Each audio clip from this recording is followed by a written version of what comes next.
And I'm going to blame my you. major stuff. I'm going to blame you. You're Because to be honest with you, I'm around you and all I my have stuff breaks. broken more stuff since I've been like close to you than I have in a while. Driving in, it literally died as she pulled it into the parking spot we parked into, and we're like, okay, awesome. Let me rant. I'm going to rant just a little.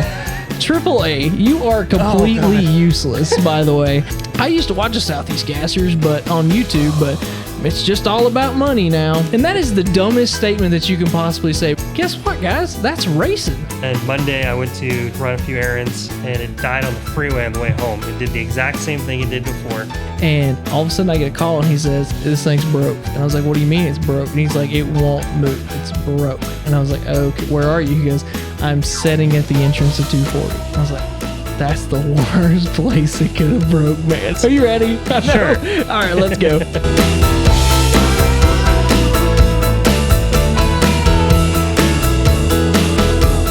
All right, guys, welcome back to the Let It Ride podcast. We have been a little late, to be honest with you. We are, sorry about that. I'm Jake Freeman from the Shift Points YouTube channel. I almost said the Shift Points podcast. Shift Points YouTube channel, and I'm here with my good friend. What's going on, guys? I'm Colin Andrews over at the Daily Misfire YouTube channel. Let It Ride is the podcast. Yeah, I would have done that too if you didn't already do it. Yeah, there you go. I just saved you from doing it. Yes. So last time you guys saw us, we had our wonderful significant others. We were laughing about how people call their wives the ball and chain and woman and terrible things and old lady. Yeah, that's it's just no good. Why be that way? I don't know why you would do that. Don't do that. Just don't be that way. It's not good. Yeah, my old boss calls his wife a lot worse, and I was like, dude. He said it one time, and I was like, if I said that about Emily, she would literally smother me to death. Like, why would you ever say that? And he was like, oh, it's South Carolina. That's just what we say. And I was like, God. Dude, no, that is not good. So anyway, it could be a lot worse, I guess. I know I'm, newly married, less than 5 years, but I still love my wife. And it's like, if I sent something like that even out, like in the universe away from her, she would know. I feel like she would know. There would be a disturbance in the force. Yeah, there would be a disturbance, and a pillow would just come out of like the ether, and you just be like, and this is how I die. Okay. It'll get back to her somehow. Yeah, exactly. So anyway, we had our wonderful significant others on here and had a really good time with that. I hope you guys enjoyed that one. It had people, there was quite a few people watching. Good retention. I think that was our second best one, right? I think they always kind of scratched their head, like when they saw it, they were like, "Wait, they got their wives on here, like on purpose? Wow. Yeah. Like why'd they do that?" Because I think they were afraid we were going to get roasted the whole time, but we really didn't. I think they took it really easy on us. Our best hack is we had an editor that's also part of the channel, and he can edit whatever they said. Exactly. But yeah, as Emily's over my shoulder, you got to cut that. You got to cut that. That made me laugh so much. Cut it out. Even when we were like live filming, she was like, we can't cut that. We have to cut that. And I'm like, and then I'm sitting here like, no, why? This is all staying in. Yeah, no, I cut some stuff. I had to go to bed that night. So, or like Abby was like, can I say this or can I do this? And I'm like, yes, you can. Whatever you want to say, let's do this. Yeah, let it rock. That's what I tell everybody. I say, listen, film everything because you can always cut something, but you cannot replicate it. If you do it again and you go, man, I wish the camera was rolling. It's one of those deals where it's like, I wish I had a live stream always because there's just random things that happen. You're just like, well, that would have actually been really good. Yeah, I think people would love Dad's personality if I could get off camera Dad on camera, because you've been around him a little bit now. Like, he's a jokester. He's constantly cracking jokes. He's constantly like he does like voices really well. Like, you would not know that, but he has like a killer Yoda. Like, he can nail Yoda. No. And Carl from Sling Blade nails it. I mean, he can be Billy Bob Thornton. It's ridiculous. So like, he is like this character, and then as soon as the camera comes out, he's just like, and we're going to turn on the lathe now, and we're going to take 5,000ths off of this. So I wish maybe just a live stream one day. I'll just turn on the camera and just let it run. Does he like frosty beverages at all? Yeah.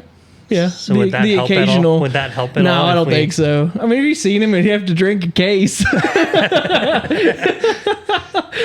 You'd be like, I feel nothing. Whatever. Yeah, so maybe that's it. Maybe we need to do like Shift Points after hours or something. There you go. Bring it to bring it over to like my shop and stuff, we'd be like, oh yeah, we're having a barbecue, and then you just have to bring all this stuff. And, oh hey, we're gonna rebuild the Linko today. Let's do a live shoot real quick. Let's just do a video real quick. Okay. So maybe he's getting better. He is definitely getting better. He's getting more comfortable. But again, we're 2.5 years into this, So we've got a long road maybe. But he's got some runway. He's getting. My favorite is whenever he'll like get himself pumped up, and like he's gonna kill me when he watches this because he gets himself like pumped up before the camera. He's like, all right, turn it on. Like, you know what I mean? Like he's sitting there, he like gets his thoughts ready. He gets what he's going to say ready. He gets ready. He goes, all right, turn it on. Go. Like I'm just like, go. Okay, go. Like action. Get it while you've got to go. Oh yeah. He's going to kill me when he listens to this. He's like, I watched the newest podcast. You're like, oh no. He's like, I watched it and I hate you. But anyway, all right, guys. So we told you guys we were going to try and go into more depth into some of our project updates. I know we do a lot of videos and stuff like that, but sometimes maybe listening to what Colin's saying, I can pull out some questions that maybe he didn't answer in a video, or maybe he's already answered them in a video, and I'm just going to ask him again. And same thing for me. Sometimes stuff that we're working on and things like that, we want to make sure you guys kind of full out like our videos. More often than not, we have purchased the products that are in those videos, and we will flat out tell you if we like them or we don't. And I know Colin is like me. He spends a ton of time. That's something that you don't see about the YouTube world, is like how much time you spend working to find the best or what you think is the best, or balancing best and money. And like that takes so much of our time to try and get that. Mm-hmm. And since Dad doesn't like computers, it always comes down to me. He'll be like, here, we need this. And he'll be like, go find the one that we should buy. And that's a lot of pressure. Because, I mean, in the car world, $250, $300 is basically the cheapest you're going to get something for a lot of stuff. For most stuff, if you're going to go buy parts, I mean, if you buy a brake caliper or whatever, but but like stuff that we're working on in the drag racing world and stuff like that, it's $250, $300. You're gonna do that quickly, and so so we want to tell you guys more about it. What are you doing? What have you been working on? We've been doing a lot of random stuff. And you have been. Most of my stuff's been broken recently, or it broke, and then I had to fix it again. So where should I start? Should I start with the Camaro, the Nova, and the Dually? I want to talk about the Camaro first because I got to watch some of it, and I love it. So I'll paint you a little bit of a picture already. So the Nova was already down that morning because of an issue we'll get to. And then the Dually, I was like, nah, I won't worry about driving the Dually. We'll just take the Camaro. I'll be camera guy. I can jump between cars and all that stuff. Because we were going to a cruise night over on Patton Avenue. I was going to meet you over there with your trucks, and we're going to go have fun and all that stuff. Well, we start driving up the hill out of Tennessee, going up over Sam's Gap, back over to the other side, and it starts doing the whole Evinrude boat motor, like stumbling, stuttering, popping, farting, and doing all that crap, and you're like, now it had like quarter tank of gas, so it's like, well, maybe it's not picking up fuel. Because you said the fuel gauge isn't exactly accurate, so quarter is close, a little low. Okay, yeah, gotcha. It's pretty close, but I was like, well, maybe it's not. So we went and we filled it up, and we drove back down. It was totally fine if we filled it up. We got to your house, totally good. We get going back towards Patton Avenue. It's like a 15-minute drive, 20-minute drive. From here? Yeah, it's 20. Like 20, 25 minutes, something like that. So we started driving about 20 minutes into the 25, 30-minute drive, whatever it is. And it starts doing the same thing again, but it starts getting worse. And what's bad is that I'm in front and Dad's in the middle and Colin's behind, and me and Dad have no clue this is going on. And the best part about the whole thing is Abby's the one driving, not me. So I'm sitting, she's asking me questions, and I'm like, I can't feel it. I'm watching the EFI trying to see what it's doing to try to see if it's like, is it going to throw a code? Is it going to do this? Is it going to do that? I don't know. And it's not doing anything. And it almost died once, and she saved it. And we got literally pulling into the parking lot. And it died going up this big steep hill going in the parking lot. And she was like, kind of like freaking out about it. I'm like, just put it in park, mat it almost, and just let it turn over. And it started right up immediately. So I was like, okay, so it's not starving on fuel at least. We drive it in. It literally died as she pulled into the parking spot we parked into, and we're like, okay, awesome. And because when he gets to our house, he says, "Yeah, the Camaro kind of died on us, but we think it was just low on gas, so it's not a big deal." I was like, "Okay," so I like literally was like, "Cool," and never thought about it.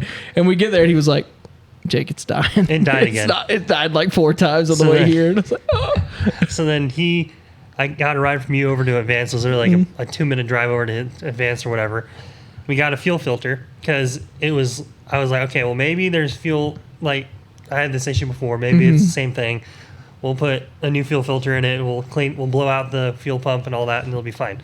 It was leaking a little bit out of the fuel sender on top of the tank, which I haven't dropped the tank yet. So I'm just like, yeah, because the first thing he gets there, tells me it's died, and I'll like stick my head under it, and I'm like, There's fuel leaking under the back of it. fluid under the back of this that I can only assume is gas. Which it was. And so we went and got the fuel filter. It was just an inline, just regular cheapo Amazon, O'Reilly's, China fuel like filter. a Mr. Gasket filter, I think it was. Filter, threw that in it, and it was totally good throughout the rest of the night until we started driving home. And I was driving at that point, and we started going back up the hill is when it started hating life again. But I figured out that if I gave it like 35% throttle, it was fine. It just like kept running. Finally, it was getting enough fuel. It was over whatever hump that it was trying to get over, and so we just cruised up the hill going like 85. He's never lived it. It was like 3,200 RPM. I'm like, well, it's not dying. Also, don't forget about the headlights before you left Lord. too. So we've hanging out on Patton Avenue until I don't know what time it was. It was like 9 o'clock, like it was dark. It was fully dark, and they go to pull out, and he goes, "It has no lights." Jake, the lights are on. I was like, what do you mean? They're not. No, they're not. They're on. Because no, they are, though. So, yeah. The switch was on. It turned out it was the dimmer switch, which I've already changed that once for the same issue. So we got, gubbed it up. We, swacked it a bunch of times. Yeah. And it activated because the car sits a lot. So, I mean, it's probably just one of those things. It was lucky Doug thought of it. Yeah. We're under the hood looking for wires, wiggling wires, trying to find it. Switch. And he just opens the door, click, click, click, click, hits it a few times. All of a sudden, boom, they turn on. And he was like, all right, get it home. Yeah, go. We're like, all right, cool. And we buzzed it home. And I got home, and the next day or two or whatever, I pulled a couple plugs out of it, and they were dark and wet. So I was like, whole lot of rich. It's not getting something. Pull the O2 sensor out of it, and the O2 sensor was just black and burnt and charred. And I don't know exactly which one that is, but that might be like the original O2 sensor. That came with that kit. That came with that kit, and I bought that kit used from a guy at this point 8 years ago. So it was used by him. Then it was in the Nova. Then it was in the Nova and for then in the the next amount of years. Yeah. Then it got pulled out, and it was in the Camaro for last year. So I mean, it's been. And then it was on the shelf for a couple of years in between, just random things. So it was one of those deals. Well, I'll change this, and it's a Bosch O2 sensor, like $85. You can get the OG FI Tech one, or you can get. I think the one I got is for it's even for a Bentley and Rolls Royce and stuff. It's just some random O2 sensor. Yeah.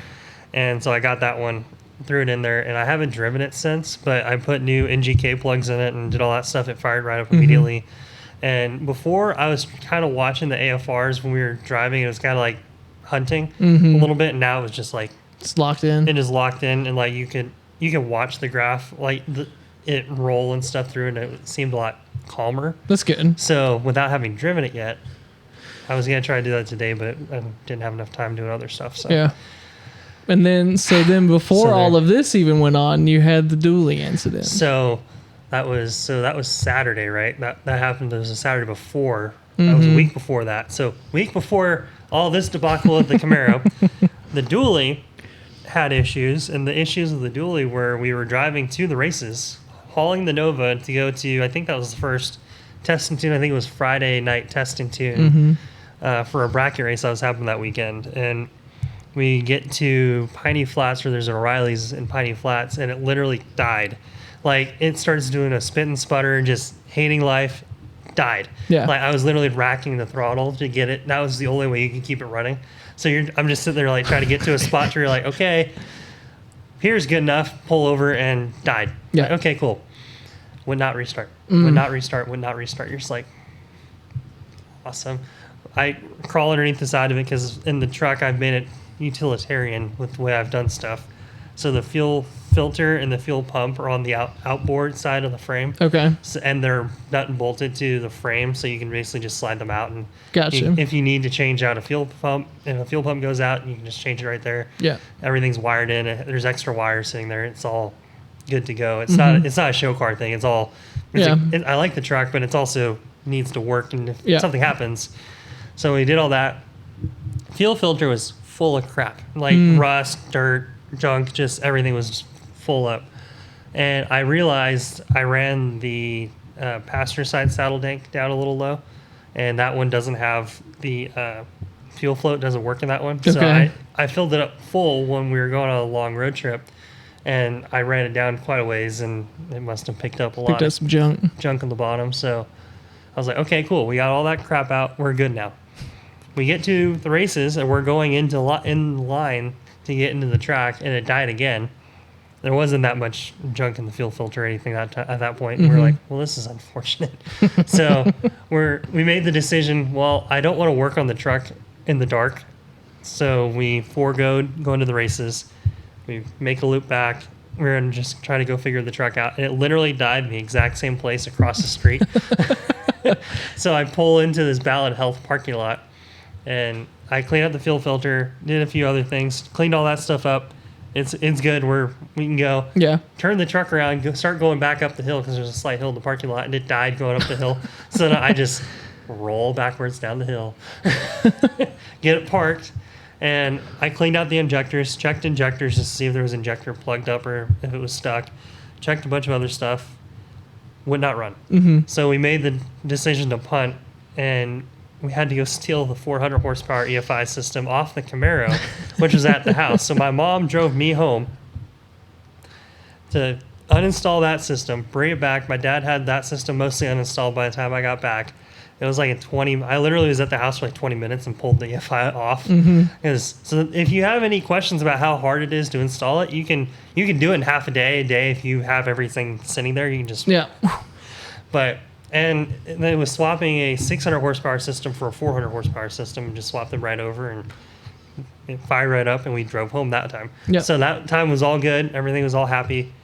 And then it was last week, or it was this week. So today's Thursday, right? Today's Thursday. Today's Thursday. Monday of this week, I drove the dually. We put the OG system back on it, so the 600 horsepower system, which is also a used system. Put that one back on it. Everything seemed fine. Been driving for 2.5, 3 weeks, whatever it's been. It was all good. Then Monday, I went to run a few errands, and it died on the freeway on the way home. It did the exact same thing it did before. And I was in that mode of, okay, something's weird here. I don't know what the deal is. I didn't have any tools with me at this point, because that's just how it works, right? Of course. So I changed relays out. I was doing a few other things, trying to check it all over. Nothing. It wasn't happy. So I did one of those look around on the engine, and there was a couple like kind of sort of bare connections into the HEI. So I just shoved all those wires back up and in, and like, well, if there's something here, take it. And it fired up, and I threw the air cleaner back on it and hauled butt home, and I was rolling 75, 80 on the way home. And I just got to get home. Yeah, I just got to get home. And there's enough hills where I was like, well, if I run 75, 80, I at least get on the other side of the hill, whatever it is, so I get somewhere. Coast somewhere. Yeah, coast somewhere. But we ended up getting back to the house, shut the truck off, went to try to start it again just to see, and there was nothing. It was dead. So it's like, well, we got home. And I pulled the cap and rotor, and I can show a picture of here how bad the cap and rotor look, but it's awful. It is awful. It is awful. Even Dad was like, "Whoa!" Wow. He said, "You got your money's worth out of that one." If you want to see the video on me swapping over everything, you want to see a full rundown of how bad it actually was. I have it actually. It's up right now if you want to go watch that video. But yeah, so that was a fun. Those two getting stranded, having to fix roadside repair stuff, and I also did, when I swapped the cap and rotor on it, I did a new plug. So there's a new HEI that's good. plug. So those bare wires aren't just shoved up in there still. Well, it had so they were the factory clips connectors that go in, but they're super loose at this point. So I'm like, I have one. They're just a plastic connector that goes up and in, and I'm over it. So Yeah, I I don't blame you. I hooked up all the wires I needed to hook up nice and clean. There's only one, butt connector between the two. They're all heat shrinked and crimped. Look at you. Wow, yeah. Should have soldered them, you moron. I know, right? What an idiot. Yeah. So I swapped them over and everything ran, and knock on wood, we're you good. made it here. We made it here because I drove the truck here, and that's 30 miles, 33-ish. Something like that. 30 and change over here, so we're good. Yeah. Hopefully. Yeah, no, it's all right. That's good. Once the dually it's fixed. I'm certain of it. It's going to be fine. You're going to be able to haul stuff to the racetrack again now. Good. When the Nova's back together, which my part 3 of the last thing I'll talk about, and then I'll hand it over to you. The Nova is totally blown apart. So the Saturday that I said that we were going to go to Patton Avenue, everything landed within 2 weeks of it. That's what's so funny. I'm just like, every time I talk to Colin, I'd be like, "What's up, man?" He'd be like, "Something else is broken. Camaro's broken. Dually's broken. Nova's broken. Everything's broken. I just want something to run and be fixed. We're supposed to be good at this." I'm like, "Yeah, I know, but we're not." Well, the issue is like it's just me working on most of the stuff, so it's like, well, if it works, it works. I'm just gonna send it, and I envy your dad with how he's been with the truck, and you can go into that a little bit, but I'm like, man, I've just been Johnny send it. Like if it's borderline good, I'm just gonna let's see if it what works. Happens. Yeah. And then I get stuck on the side of the road and have to deal with it from there. But yeah, so the Nova, I was working on a few other adjusting the EFI, doing a few things. Because that was one of the other reasons we didn't race was because the plugs was just black. And I was like, okay, there's a fuel mixture issue here. And I had been running the car open header a little bit between the races and stuff. And I was like, well, maybe the O2 sensor didn't like the open headers, and I'll put new plugs in it. We'll see how it does. And I drove it on the road, and it was totally fine. But I was hearing a squeak in the back, and I look in the mirror, and you see the back window is doing this, and I was like, huh. The rest of the car is not moving, and this thing's moving independently from the rest of the car. And I'm like, well, that's not good. So I drove it home, and I got back, and I pushed on the back window, and the back window moves about 1/8 of an inch, 1/4 inch in the back passenger sides. And I was like, well, that's awesome. That's bad. Not so good. We went and had the debacle of the Camaro on Patton Avenue, which made my day even better. Yeah, because when he gets here with the Camaro, he says, "Look at this," and he shows me a video of the window just going. And I was like, "Oh, that ain't supposed to do that." It was terrible. And I was already bummed out. I'm already sad. He was so bummed. I had my crying moment in the morning. I was like, my car is falling apart. Oh my God. I'll never get to drive my car again. Yeah, it was that kind of feeling. You're like, okay, well, it'll be fine. And then we got it all back. And then we got over there and had that issue. And then I got home. I took the trim off. We took all the stuff apart. And I can show a few pictures of just what it looked like. But there was rust in the back window, which... Yeah. It's a California car, so it doesn't need floor pans. We had a few little pock marks and pinholes in the trunk from where it was leaking out of the window down. So we had to fill up those holes and stuff like that. So we're in the process of fixing rust, doing that kind of stuff. But then while in the process of this, the entire interior had to come out of the car. So the headliner's out, the carpet's out, all this other stuff. It snowballed a lot. And then we found a pair of bucket seats that are down in Florida, which are the OG low back, just like GM bucket seats that are for a Chevelle, Buick, Pontiac, Nova. They're all the same seat. Basically, they just have slightly different things to them. And my buddy down in Florida, Brian, he's like, well, I'll go get them for you. So at some point in the next few weeks, we'll have to go down to Cannonball, down to Florida to go get those. So where's he at in Florida? He's in Central, so around Orlando is where he's at. Gotcha. I know exactly where he is, but I'm not going to No, dox him. You don't have to. I was talking about general area. So yeah, Florida. Or in Orlando, I mean. Yeah. Around Orlando area. Yeah. So we were planning on meeting, he's going to drive an hour or two up to meet us and kind of cut a little bit out of the time. Yeah. So we'll probably meet around St. Augustine area is kind of the thought right now. So it'll be kind of leave very, very early Saturday morning. Yeah. Drive down, get back. Drive down. We'll probably stay the night down in St. Augustine. We'll drive back up. And I'm probably going to rent a car at this point. Really? Yeah, it's 1,100 miles. You're afraid the dually is going to break down again? No, it's just, I looked at it. So no, I mean, it's fair. Yeah, I didn't want to put 1,200 miles on anything. Yeah, it makes sense. And the best thing I have on mileage is the Avalanche. Mm-hmm. And it gets and the transmission's been slipping on which it. has been fine. Okay, that's good. Yeah.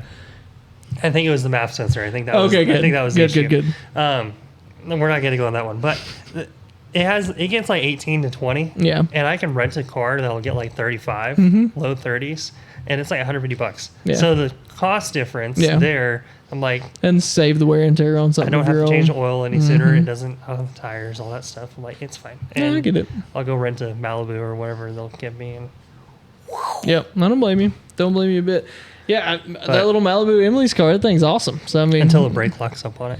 Okay, all right. We don't have to talk about that. All right, I wasn't even going to bring that up. I forgot about that, to be honest with you. You're welcome. I completely forgot about that. I just thought that was a funny story. Yeah, but I think that covers everything I've done. And I'm going to blame my you. Major stuff. I'm going to blame you because, to be honest with you, I'm around you and all I my stuff have breaks. broken more stuff since I've been like close to you than I have in a while.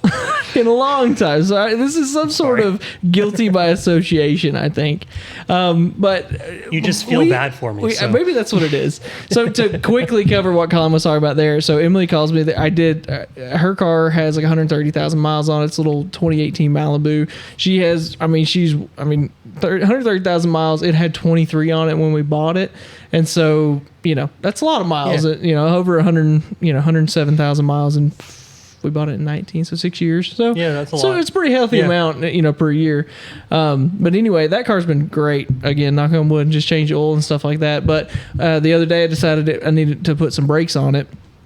So put brakes on it, brake pads, brake rotors, did a little thing like that.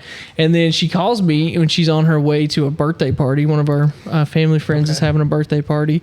And she's like, she's going up 26. She said, man, this thing's shaking. I was like, what do you mean it's shaking? She's like, it's like shaking the steering wheel. I was like, well, pull over. Like, it's not driving anymore. She goes, okay, I'm right here at the scenic overlook. I'll pull in here. I was like, perfect. I'll be there in a minute. So we get up there and I'm like, I try to like drive it a little and it's like, it feels like slow. And then me and Dad are like, what? Like, what was causing us to shake? And then anyway, so we just happened to drive around or like to walk around the car and I just put my hand at each wheel and the left front is smoking hot. It's hot. And so I was like, okay, cool. So then when I got in, I put it in drive and it would just barely move. And I was like, okay, we know it's a brake caliper that's locked up. So anyway, we got that home. Let me rant. I'm going to rant just a little. AAA, you are completely useless, by the way. And I have had to call AAA 3, maybe 4 times in my life, and like 2 or 3 of them were for my friend Jackson. And so this is the first time I've ever actually used it. No, 4 times. Okay, 2 of them I was for Jackson. 1 of them was when Dad broke the truck, and then the 4th one is now this brake caliper incident. And we literally sat there for an hour and a half, and they had never assigned they hadn't even assigned anybody to come get us. So we put it in drive again, and we realized the brake caliper's unlocked, and we're like, let's see if we can get this bad boy home.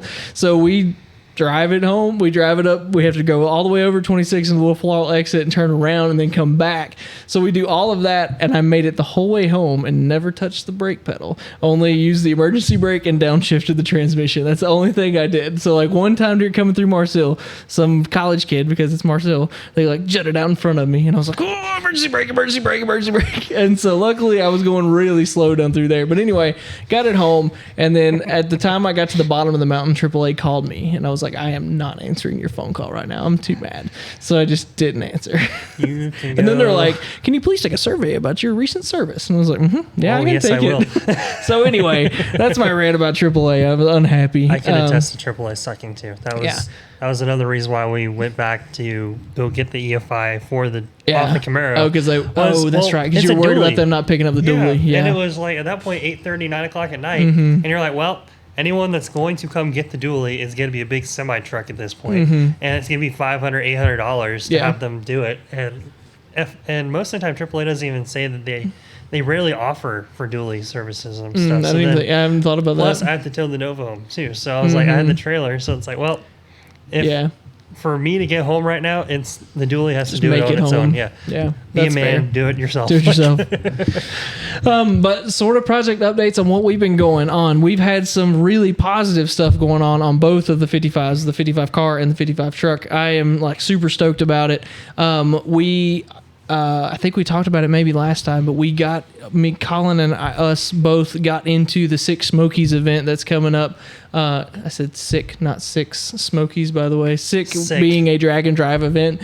And so I think we're going to talk about that maybe in some more detail in the next episode. Yep. But anyway, right now we got into that event, so we've been trying to make some upgrades to the 55 truck because that's what we're going to take. Because even if we had the 55 ready, it's not going to be like streetable like at all. It's full blown race car. Like, yeah, we would have to do a lot of work to make that thing into a drag and drive deal. But for the 55 truck, we installed an AEM air fuel ratio gauge in that thing the other day. And again, we're not sponsored. They didn't give me this. I studied and found this and found, because we've always used Innovate stuff. Okay. And the more stuff that I dug into on Innovate, the reviews and stuff like that, people were having a lot of issues. And so again, we hadn't had the issues, but we've only ever used basically the standalone data logger. You know, we've never used an actual gauge or anything like that. Like a plug in and go, and then you unplug it. And you're exactly. Good. So not a dedicated, it's always going to be on. Yep, exactly. Okay. And so a lot of people, and now again, I'm not like saying anything about Innovate. I just went through the reviews. And when it comes to these O2 sensors, especially, like, oh, yeah. There's a lot of people that can do some really dumb stuff, like putting the O2 sensor in from the bottom or from the very side, and so there's water in it. Yeah. And then they get mad because the sensor went bad, but they installed it poorly. Different stuff like that. So, like, I know that there's a potential for a lot of that, but at the same time, there's a potential for a lot of that with AEM too, and there was a lot less.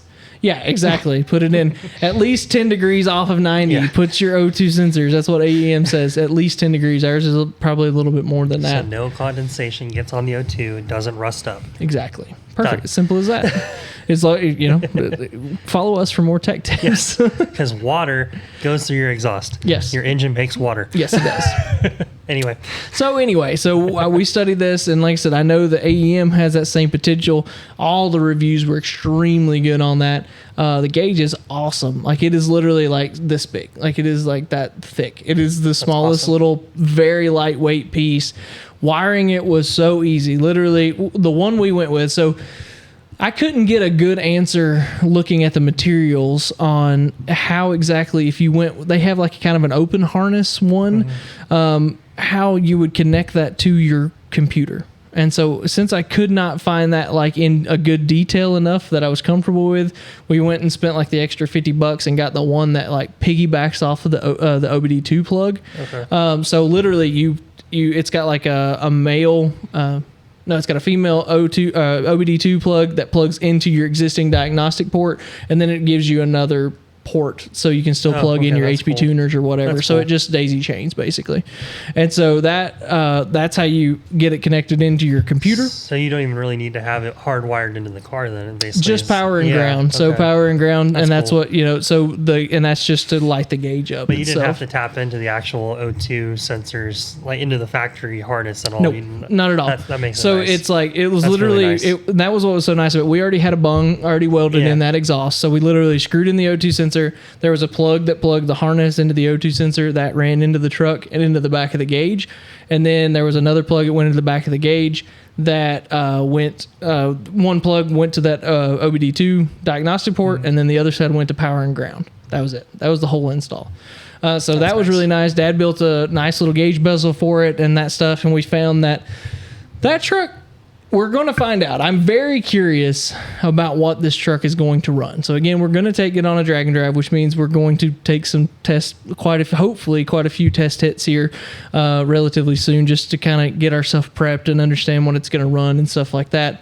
But that truck is going to be fairly quick. I don't know what it's going to run, but Dad said if it ran anything with an 8, he would be really happy. I think. And so he said, if it's $8.99 with a 9, he's like, I'll be stoked. And I think it could do that right now. And based off of what we found with that O2 sensor, there's room for improvement on that truck. I think they might have even more in it than than we think it does. So that would be really cool. And so there's your little teaser to kind of get you ready, because I'm hoping we're going to take it out to Matt Evans. He's out by Lake Junaluska. He's the one who originally tuned that truck. Now that we have this, we've been talking to him about tuning the truck, looking at it again. We've made some changes to the transmission. I want to make sure that they're safe, because I kind of made some guesses based off of some probably hodgepodge research off of the internet. Sloppy mechanic. Yeah, probably sloppy mechanic, I would say. Maybe yellow bullet or something like that. So I pulled some of that and just firmed up the shifts, and the truck shifts really well right now. We made some changes to the torque converter. The torque converter was kind of like locking, unlocking at weird times, and so we played with that, and the truck is way better to drive now. Like it cool. Cruises better, different things like that. I think it'll probably improve the fuel mileage. I'm sure it will. And so I want him to look at that and say, yes, Jake, you are not going to explode your transmission. That would be first and foremost. And then we're going to make potentially put the truck on the dyno, which will make for a pretty cool video. Cool. And I think, I don't know, just the thought of like seeing that truck strapped down to a dyno is kind of cool, because it's going to look kind of cool, just cool. With the 50s body style truck and being on a dyno, and like it's not going to make huge numbers. Don't get me wrong. I'm not sitting here telling you, we're going to make no, I don't know. No. Maybe 350. If it made so maybe. Well, that's to the tires though, so it won't be it's on an engine, so it won't be that much to the tires. I don't think it'll be. So if it made 350 the crank, that'll be like, that's my guess. It'll be low 300s, high 2s, 290s, like 295 to 315 would kind of be my guess. If it made 350, yeah. Which here'll be my rant for a second. I absolutely hate all the new kids and the old fuds now that say if you don't have at least 500 horsepower, you don't have a fun street car. That is not true. There's so many people now that are like, you need 450 or 500. It's because it's so easy to make 450, 500 horsepower now, so they've got it in their head. But that's not true. And they don't actually realize what a 325 horsepower motor can actually do. Right. Like, I've never had my Nova on the dyno. Yeah. My Nova's ran 1250s at Bristol. Which 1250s at Bristol is 1230s, 1220s anywhere else if there's good altitude. It's easy. Like, it's easy. So it's like that note, and based off of that, the Nova to the crank, which should make 325 to the crank, and that's an aluminum head roller cam 350. Yeah. That's theoretically all the good stuff you should have. Nothing's ported. Right. It's 9-to-1 compression. Nothing is like matched perfect with the way the combination is, but that's just throwing parts together. Yeah. And hey, look, 1250s at almost 110 miles an hour. Yeah. That is awesome. Yeah. Now, it's great. And then your truck and that car's completely streetable. You can drive it 100%. Anywhere you want. 100%. We're going to prove in October. Yeah, we're going to prove in October. It did it 2 years ago. Yeah, true. And your truck will be another perfect example of, I want it to, honestly, if it made 295 to the wheels or to the tires, that would be awesome. If it did that and then went out and ran an 878 or 870s, because then that should put this is 8th mile times, by the way, in case you guys are like, what? No, 8 seconds in the 8th. For quarter mile guys like me, I mean, if that car runs 13s, that truck runs 13s, which it probably could. If it ran a 1395 at 100, yeah, it's great. That will outrun everything normal traffic wise. It'll give Charger 392s a run for their money. I mean, I know, because where my Nova was, that's exactly where my Nova was when I was running in Sacramento. It would run 1380s, 1390s, and you could play with a lot of stock V8 cars and like new stuff, and they wouldn't have anything for you. Because even though you make 100 horsepower less, you also weigh 1,000 pounds less than them. Yeah, because they're 3,800, 4,000 pound cars. We're gonna weigh that truck maybe this week. Okay. Because I don't know what it weighs. I bet you're under 33. Yeah. Oh, I think so. Yeah. I would with the driver. 33 was the driver, I think. That's kind of where I'm guessing. It might be a little less. Because I'm 3250 with me, and it was my car. It was 3260 with me in the car race weight. Okay. At Bristol. All right. I won't argue, because it would be literally a complete guess, but that truck's pretty light. It's pretty light. It's a little thing. Yeah, it's a little thing, and that bed don't weigh much. You know, I mean, even with the wood in it. No. And so that truck will be a testament to that, and it's like my Nova. It's like you don't need You don't have to have don't it have to exactly. have. Now, I'm don't not get me gonna- wrong. We're working. We're doing our best to put a Thule cam in that engine at some I point. get It it. won't happen before 6 Smokies. No. Like, I'm certain of that. Like, but I think that's what's going to be so cool about what we're going to do with that is like that truck's going to become kind of. And I told the guys on Faith Family Cars when I was on their podcast, I told them, I said, I would love for that truck to kind of become the all-purpose truck. Take it to the drag strip, make a hit. Like, do an autocross with it. Like, make it the do everything truck because I think potentially could do that because, you know, it's never going to be, you're never going to want to turn that truck into a full-blown drag car or truck. You know what I mean? Like, because it's going to get ridiculous. And it's like, and because it's hard enough to make a truck a drag something anyway. So, and if you're going to do it, you don't want to do it with that one. You know what I mean?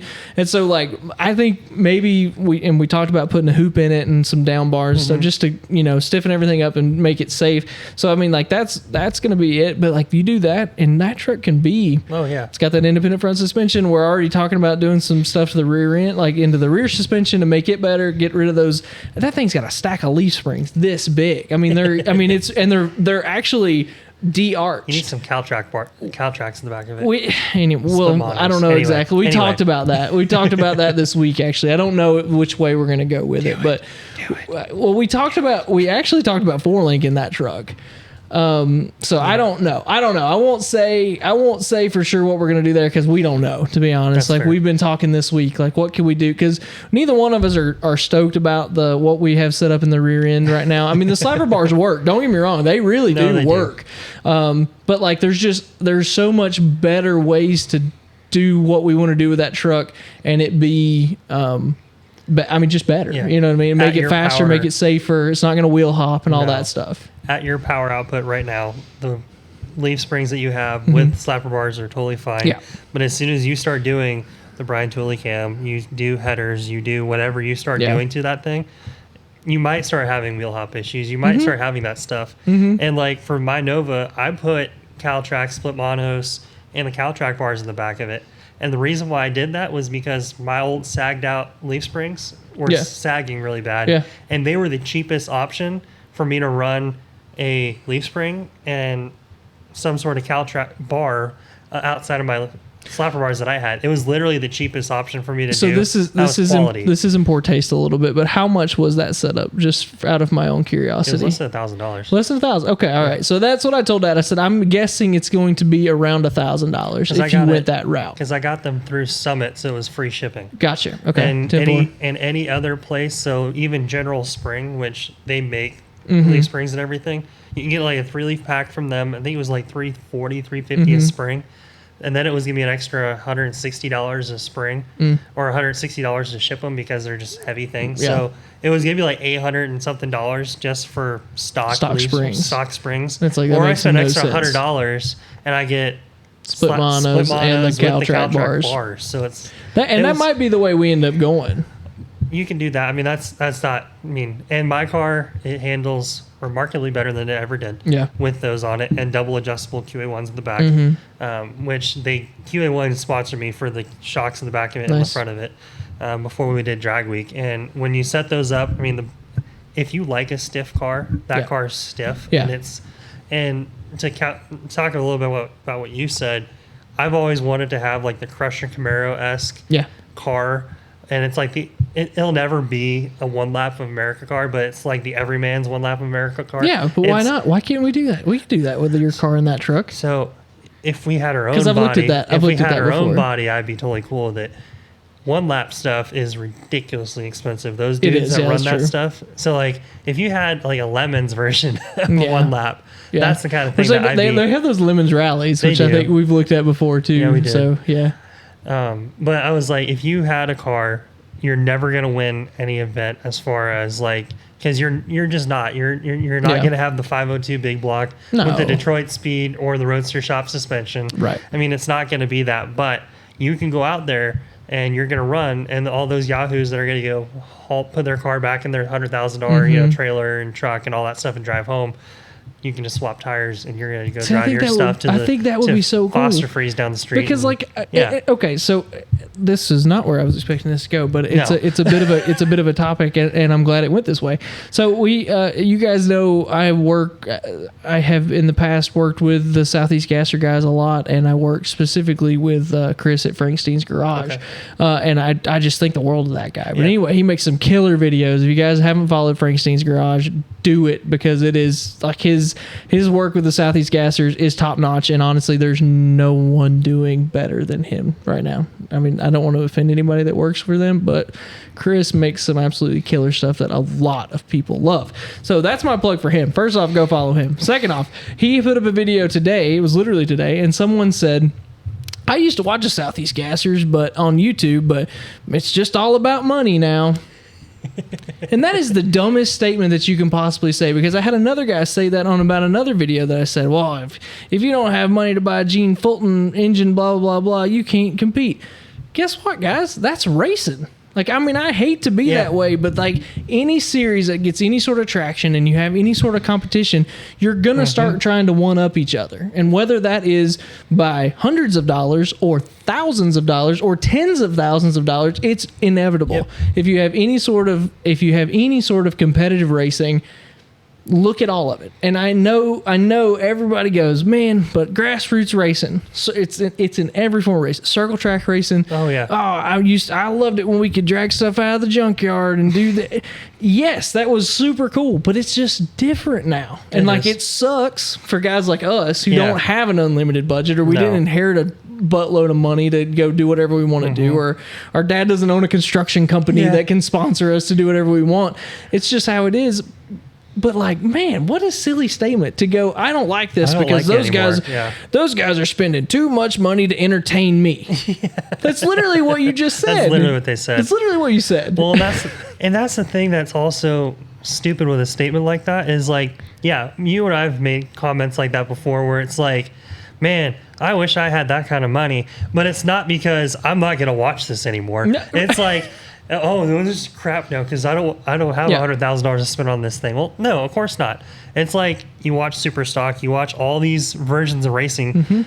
There was a guy that ran forever at Sac Raceway. He probably still runs in Reading and places like that, but he ran a Superstock El Camino, and that was I think a 1090 car or something like that. But he literally had two different motors.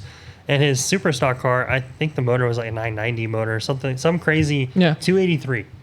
Factory head, factory, all that stuff. But he would swap that motor out whenever he would go to national events for the 283. But anytime he was just doing regular bracket racing, he had just a run-of-the-mill 383. And it ran just as fast. And that 283 was like a $25,000 motor. Wow. Because it runs to 75, 80, 500 RPM. It picks the front suspension up off the ground, and he would switch out the 9-inch and all that stuff.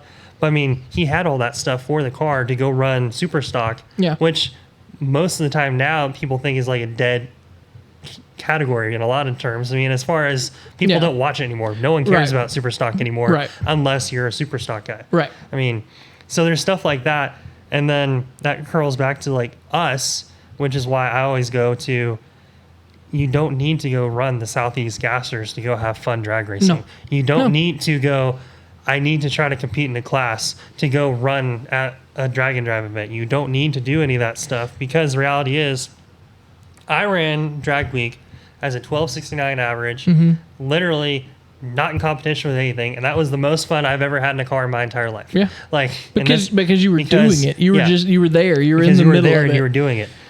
You accomplished it. You did it. You know what I mean? Like, not just like, I tried. No, you made the full pull, you know? Yeah. I've won money bracket racing in a 13-second car. I won money being the slowest car in competition in a 25-second truck. Yeah. Like, if you want to... you did. If you want to go and compete in something, there are places for you to go and compete at. Yeah. That's not even... I hate the... Like, of course...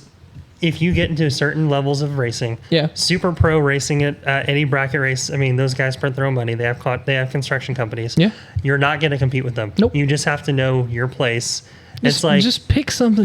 Do it, and like, do it. To be honest, that's where I mean, it's a fault of probably mine and Dad's both. Is that we both kind of get our fixated on that.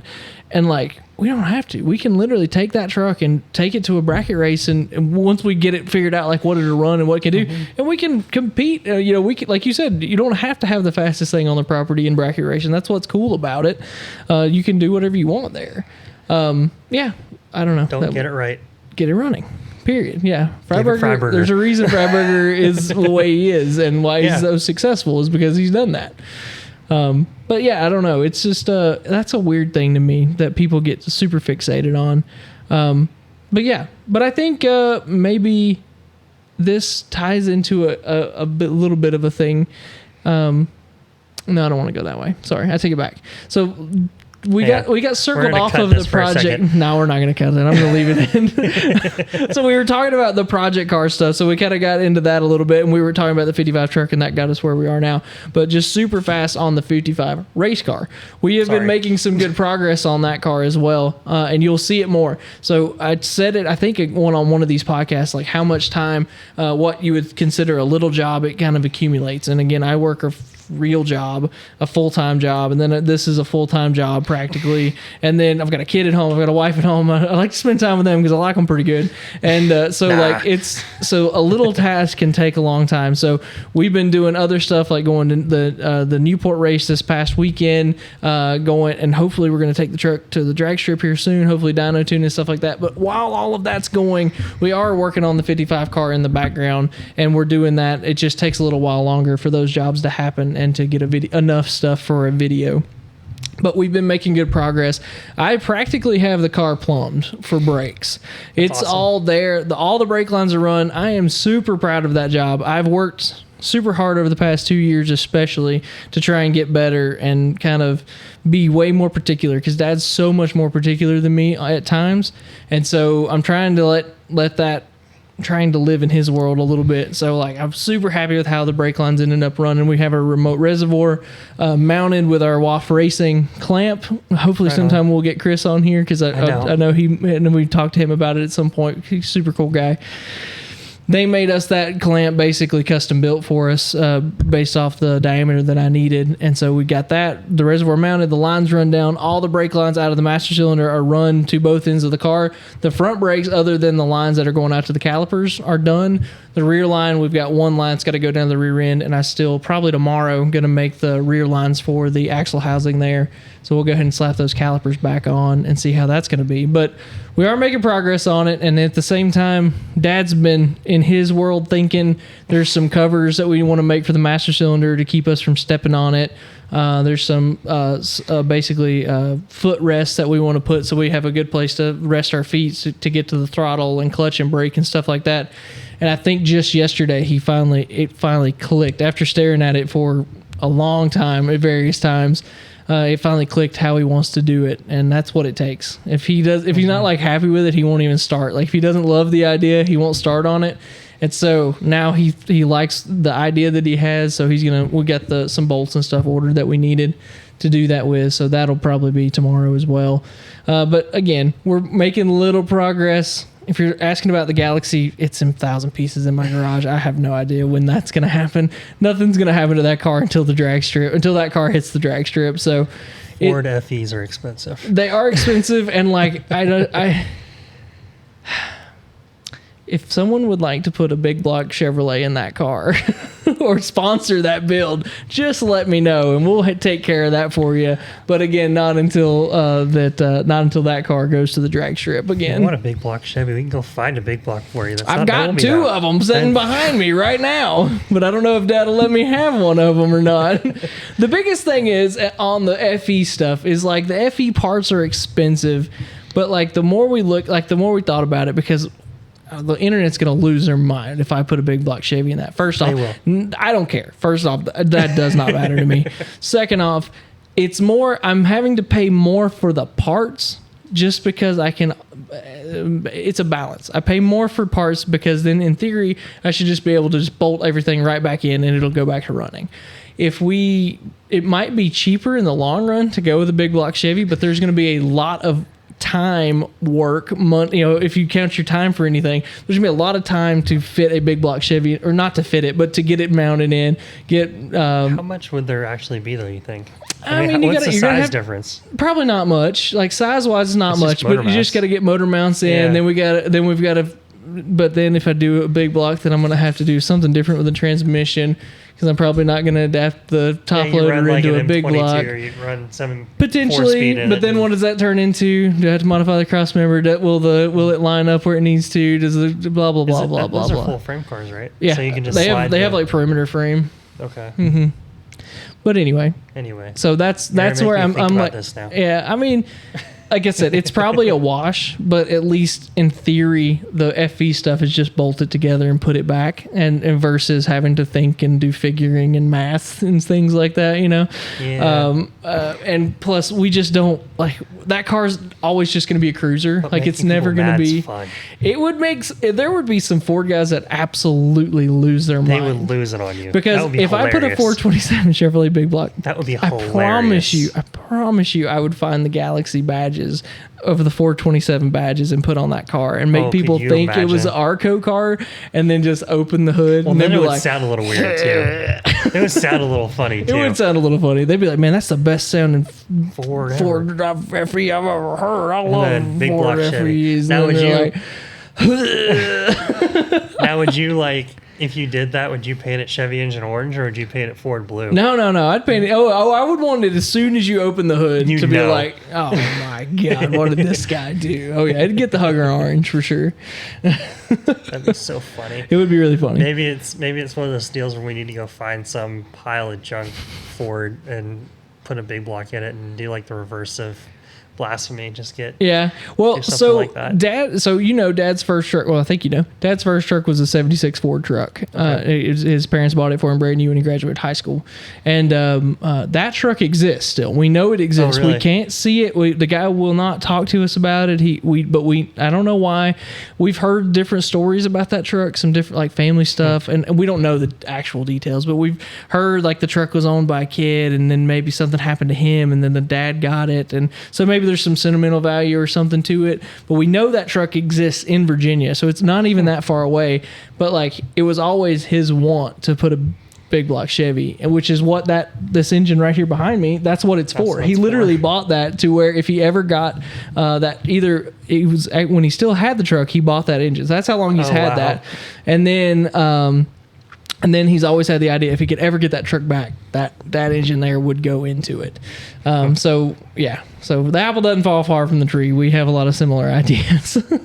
But Bobby Frizzell would absolutely come down here and murder me if I put a big block engine, a Chevy engine in that car. He would literally freak out. I know a couple people that would.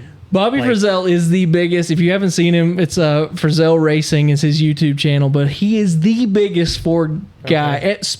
Maybe he's a Ford guy in general, but I think he loves FE engines more than anybody in the world. I think he loves them more than anybody, and I think he would be so mad. Even though I've thought about calling him and be like, "How much you give me for all of this? If I just give you every piece of FE stuff that I have and new pieces that I have and top loaders, how much you give me for it?" And then we'll start going the other direction. But that'd be so funny. Yeah, it'd be pretty funny. Well, I mean, how much do you really need to get the Galaxy together if you're just to throw it back together stock with like a cam?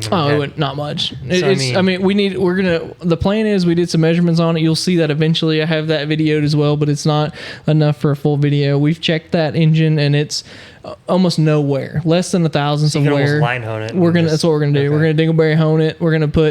We might get the stock heads reworked and just bolt them back together and just new rings and new rings, and even use the same pistons and everything, because the crank has no wear on it either. Like, I couldn't believe it. Like, for it to be smoking the way it was, it didn't have any wear, but it was just those rings were stuck, and it was just letting it by like crazy. Yeah, that's all it has to happen. And so, that engine is in really good condition. So that's probably what's going to end up happening to it. It's just going lifters and springs. Send it. Yep, exactly. A good new cam. Yeah, and then go from there. But anyway, so we'll see. But that's kind of the update on all of our stuff. But I think since we've kind of ended up talking about project cars more than I expected this time, to be honest with you, I think this might work out well. So Brian, who was the one who suggested that we that we speak to our wives during the last episode, he had another kind of a follow-up question, not about our wives, but about our most like botched roadside repair, let's call it botched roadside repair that we've ever had. And the politically correct version of yeah. And so I think it ties in well, especially with Colin's misfortune lately. So Colin, I've talked a lot here. What was your most botched roadside repair? I don't know. I mean, there's a lot of, obviously I've had a couple recently where it's like, well, I don't know, we'll send it. I just remember you telling me the other day when I was over there, you were like, you see that bundle right there? I just cut it. I just cut it with some side cutters because I needed to get to get that harness out of there or whatever it was. When we were getting the FI tech out, right? I just like cut. I was just getting that thing out of there. Which I guess that might be one of the most jankiest ones where it's like you're just swapping stuff apart. That's the second time I've had to swap FI tech units for that 400 horsepower system. Yeah. That 600 horsepower system died once on the Nova because it was on my car before. And then I borrowed a buddy's FI tech system and it died. I lifted off the throttle at the top end of the racetrack when we went through the finish line. Lifted and it popped. It popped the fuse and it died. It rolled over, so we literally had to replace the FI tech system on the return road at the racetrack. So if you back to the if you're ever wondering how hard it is to install them, they're not that big of a deal, especially when you already have the harness in the car. Right. So there was that one. I'm trying to think. So we went to kind of a fun. It's not really botched, I guess. It was just one of those kind of fun roadkill moment things. We went to Oregon when I was living in California. We had a whole road trip in Oregon when I was a junior in high school. We took my Nova and we took my mom's 68 Cougar XR7. My Nova at that point, it was still a 283 drum brake, four-wheel drum brake car, non-power anything. And we did a front disc brake kit. We did power brakes. We swapped in a 307 and we put a Turbo 350 in place where the power glide was. Okay. We started it 2 months before and we finished it literally like 3 days before we were supposed to go. And we literally drove the car like 50, 60 miles. We're like, all right, well, it's good enough. Send it. All the parts we were putting in the car were all known good. So it's not like it was like, well, we don't know about this motor. We don't know about this, but we're going to try it. See what happens. Yeah. All this stuff was already known running stuff. So we just ran it together and it all worked. There was a few times where the carburetor started acting stupid and loading up. So what we did is we went to Office Max and we got 4 or 5 can air things and we just spray those into all the all the little orifices and stuff in the Edelbrock. And it would clear it up and just keep driving. And that happened like I don't call that botched. I call that innovative. That was like 3 times I think we had to do that. And then back to the whole current situation we have, there was rust still in the back window, and this is part of the issue that we have today. We put silicone in the back window to try to seal it up just for a temporary fix. That ended up being a 10-year fix in the car. And it still didn't work. And it was still leaking because it rained the entire time we were in Oregon. Oh yeah, you told me that. Yeah. And we ended up stealing towels from the hotel and we just shoved them on the package tray. And we were just like, yep, all right, here we go. And that's how you drove with the car. And you pretended to be surprised when the window frame was as rusty as it was. I knew. It was just one of those, it was one of those, I'm going to ignore it. I'm going to be, I'm going to pretend until like the glass blows out and going down Bristol. That would have been so sad. Just yeah, because that's exactly what it would have been. Oh, that would have been, yeah. Disappeared into a bajillion pieces. What happened? Oh, that's sad. Yeah, then I would have been crying. It would have been, none of it would have been good. But I'm trying to think if there's any others that we've done. We've had like issues with like spark plug wires. We've had like where you like put random wires on things trying to make it work. We've done like we've put like strap around for like zip ties and like hose clamps for like mounts and stuff when things are broken. We've like wired open just like electric fans, just like wire them on. Like you basically just like jump them to the battery. Like, all right, let's go. Like there's been stuff like that we've done, but I'm like, It's just like, Yeah. I think car guy thing where you're just like, well, Sometimes you got to get somewhere else. Yeah. You know, you can't fix everything on the side of the road, so you got to get it back home. You know, I can't be stuck in front of the 99-cent store all night today. I gotta go. that's true. So like, I don't have that big of a botched, because you sent that to me, that question. I was thinking, I was like, I don't really have that big of a botched, because like Your stuff just works. No, that's not what I'm saying, because things will start falling Jake's apart. That's perfect. No, That's what he's saying. not what I'm saying. No, zero. It wasn't a repair, but back when we first got the truck running to take it, we were taking it up to get the doors lettered. A good friend of ours lettered those doors on that truck. That's hand lettered, hand painted doors on that truck, and which is the best part of the paint. It's those letters. But anyway, so we were taking it to go get those lettered, and Dad was coming up off of 240 to get onto, or I guess he was getting onto 240 there, coming off of 26 to get onto 240, which is a super short ramp to get onto getting onto Patton Avenue there. Or it's not Patton, 240. Anyway, it's a very short little ramp. It was early in the morning. It was like 8:30, 9 o'clock. So it was like rush hour for this area, and it's right in Asheville. And I was a couple miles behind him. I was in the Tahoe, and he had left ahead of me. I was running late, and he had left ahead of me. And all of a sudden, I get a call, and he says, "This thing's broke." And I was like, "What do you mean it's broke?" And he's like, "It won't move. It's broke." And I was like, "Okay, where are you?" He goes, "I'm sitting at the entrance of 240." And I was like, that's the worst place it could have broke, man. And I was like, I'll be there in just a second. So like, I hurry up, and luckily I was in his Tahoe, which is an old state trooper Tahoe. So I parked it behind him, so everybody's getting over because they think the cops are there, right? Yeah. And so we're trying to figure out what's going on. He's like, he tried to move it, and what had happened is that we had either left the brake caliper mount bolts loose, Oh no, or they backed out. Well, I don't know exactly what happened, but the bottom one runs in to the side of the spindle, and then the top one runs in like this direction. I think I'm thinking right. So the day before we had been driving it, we drove it down to my house, and we heard something like ping off, but we thought it was a rock. We just thought we'd picked up a rock, and you could hear it like hit the bottom of the truck. But what it was this bottom bolt had backed out and fell out. And what happened was that every time you hit the brake, the caliper mount's kind of doing this, and finally it breaks this bolt.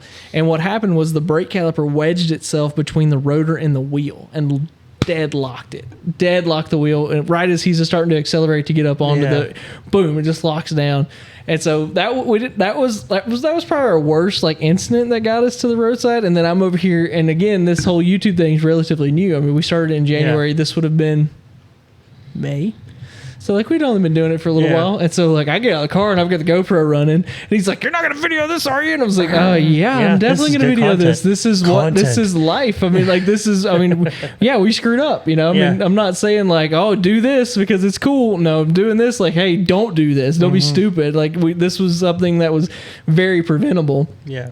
But anyway, so that was probably our worst like roadside incident. But as far as a repair, I told you guys last time about my black 07 Tahoe that I had that we took down the old forestry road.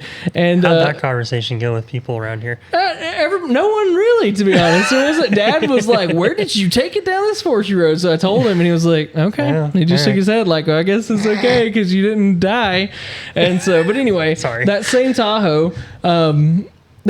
We had a good deal on some used tires at that time, and so that Tahoe, because I was driving it so much, we wouldn't put like new tires on it. We had this like used. It was all the same tires and stuff like that, but basically they were used.